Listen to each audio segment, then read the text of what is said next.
بسم اللہ الرحمن الرحیم۔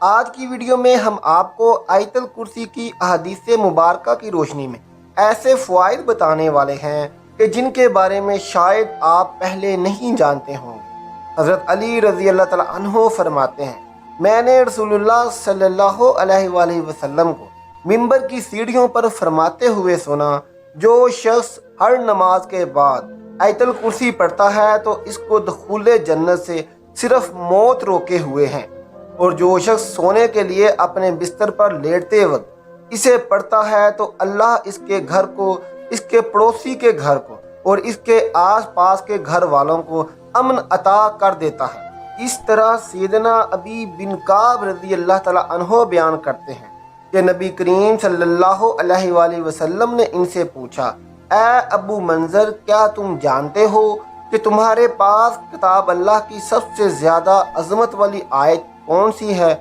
کہتے ہیں، میں نے جواب دیا، اللہ کے رسول صلی اللہ علیہ وآلہ وسلم زیادہ بہتر جانتے ہیں۔ رسول اللہ صلی اللہ علیہ وآلہ وسلم نے دوبارہ پوچھا، اے ابو منظر، کیا تم جانتے ہو کہ تمہارے پاس کتاب اللہ کی سب سے زیادہ عظمت والی آیت کون سی ہے؟ میں نے کہا، اللہ لا الہ الا حی القیوم، یعنی آیت الکرسی۔ تو رسول اللہ صلی اللہ علیہ وآلہ وسلم نے میرے سینے پر ہاتھ مارا اور فرمایا، اللہ کی قسم، تم نے درست کہا ہے، اے ابو ذر، تمہیں علم مبارک ہو۔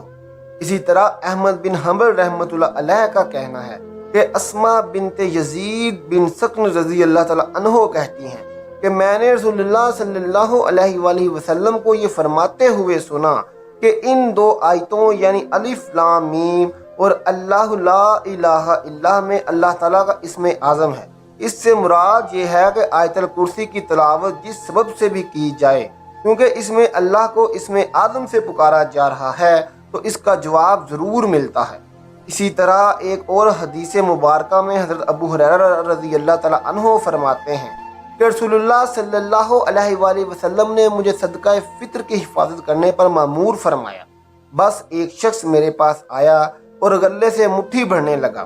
میں نے اسے پکڑ لیا اور کہا، میں تمہیں رسول اللہ صلی اللہ علیہ وآلہ وسلم کے پاس لے کر جاؤں گا۔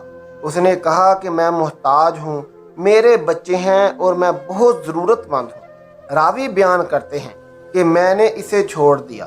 صبح ہوئی تو رسول اللہ صلی اللہ علیہ وآلہ وسلم نے فرمایا، ابو ہریرہ، گزشتہ رات تیرے قیدی نے کیا کیا؟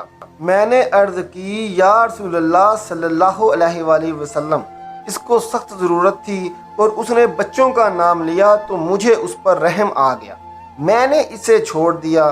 آپ صلی اللہ علیہ وآلہ وسلم نے فرمایا، اس نے تم سے غلط بیانی کی اور وہ پھر آئے گا۔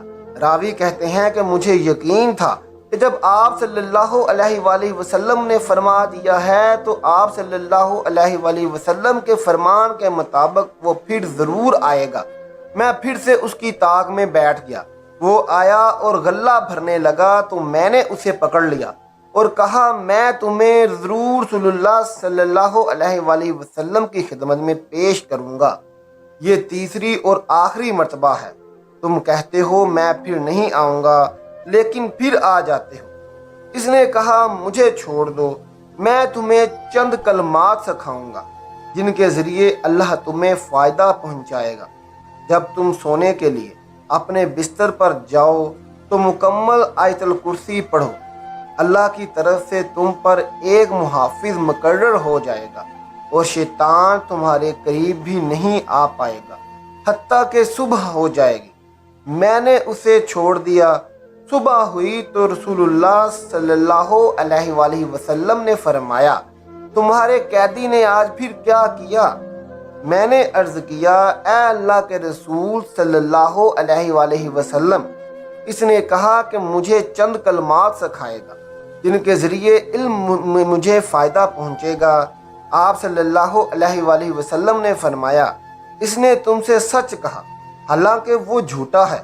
کیا تم جانتے ہو کہ 3 روز سے تم کس کے ساتھ باتیں کر رہے ہو؟ میں نے عرض کیا، اللہ کے رسول صلی اللہ علیہ وآلہ وسلم ہی بہتر جانتے ہیں۔ تو آپ صلی اللہ علیہ وآلہ وسلم نے فرمایا، وہ شیطان تھا۔ حضرت عیفا بن عبدالقلئی بیان کرتے ہیں، کسی آدمی نے عرض کیا، اللہ کے رسول صلی اللہ علیہ وآلہ وسلم، قرآن میں سب سے عظیم سورہ کون سی ہے؟ آپ صلی اللہ علیہ وآلہ وسلم نے فرمایا، سورۃ اخلاص۔ اس آدمی نے پھر عرض کیا، اے اللہ کے رسول صلی اللہ علیہ وآلہ وسلم، تو پھر قرآن میں سب سے عظیم آیت کون سی ہے؟ تو آپ صلی اللہ علیہ وآلہ وسلم نے فرمایا، آیت الکرسی۔ انہوں نے عرض کیا، اللہ کے نبی صلی اللہ علیہ وآلہ وسلم، آپ کون سی آیت پسند فرماتے ہیں؟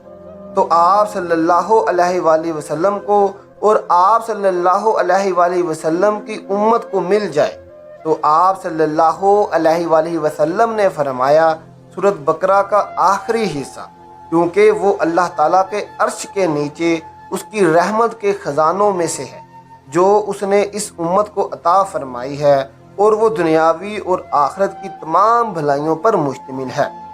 حضرت ابو امامہ رضی اللہ تعالیٰ عنہ بیان کرتے ہیں کہ نبی کریم صلی اللہ علیہ وآلہ وسلم نے فرمایا کہ جو ہر نماز کے بعد آیت الکرسی پڑھے گا، اس کے اور جنت کے بیچ میں صرف موت کا فاصلہ ہوتا ہے۔ سوتے وقت آیت الکرسی پڑھنے والا صبح تک شیطان سے محفوظ رہے گا۔ حضرت علی رضی اللہ تعالیٰ عنہ بیان کرتے ہیں کہ رسول اللہ صلی اللہ علیہ وآلہ وسلم نے فرمایا کہ جس گھر میں آیت الکرسی پڑھی جاتی ہے، شیطان وہاں سے بھاگ جاتا ہے اور 3 دن تک گھر میں داخل نہیں ہوتا، اور 40 دن تک اس مکان پر سحر اثر نہیں کر سکتا۔ حضرت خواجہ معین الدین چشتی فرماتے ہیں کہ فتاویٰ زہریہ میں تحریر ہے کہ حضرت محمد صلی اللہ علیہ وآلہ وسلم نے فرمایا کہ جو شخص آیت الکرسی پڑھ کر گھر سے نکلے تو اللہ تعالیٰ 70,000 ملائکہ کو حکم دیتا ہے کہ اس کے واپس آنے تک اس کے لیے مغفرت کی دعا کرتے رہو، اور جو شخص آیت الکرسی پڑھ کر گھر میں داخل ہوگا اس کے گھر سے اللہ تعالیٰ مفلسی دور فرما دے گا۔ بے شک آیت الکرسی کے بہت سارے فوائد ہیں۔ ہمیں چاہیے کہ ہم روزانہ رات کو سونے سے پہلے آیت الکرسی کا ورد ضرور کریں۔ اس کے علاوہ ہر نماز کے بعد اور جہاں جب جیسے بھی ممکن ہو ہم آیت الکرسی کا ورد کرتے رہیں تاکہ اس کے بھرپور فوائد حاصل کر سکیں۔ اللہ تعالیٰ سے دعا ہے کہ اللہ ہم سب کو سمجھ کر قرآن پاک پڑھنے کی توفیق عطا فرمائے، آمین ثم آمین۔ آخر میں محترم ناظرین، کمنٹ باکس میں ایک بار سبحان اللہ ضرور لکھ دیں اور ہمارا چینل سبسکرائب کریں تاکہ ہر آنے والی نئی ویڈیو سب سے پہلے آپ تک پہنچ سکے۔ شکریہ۔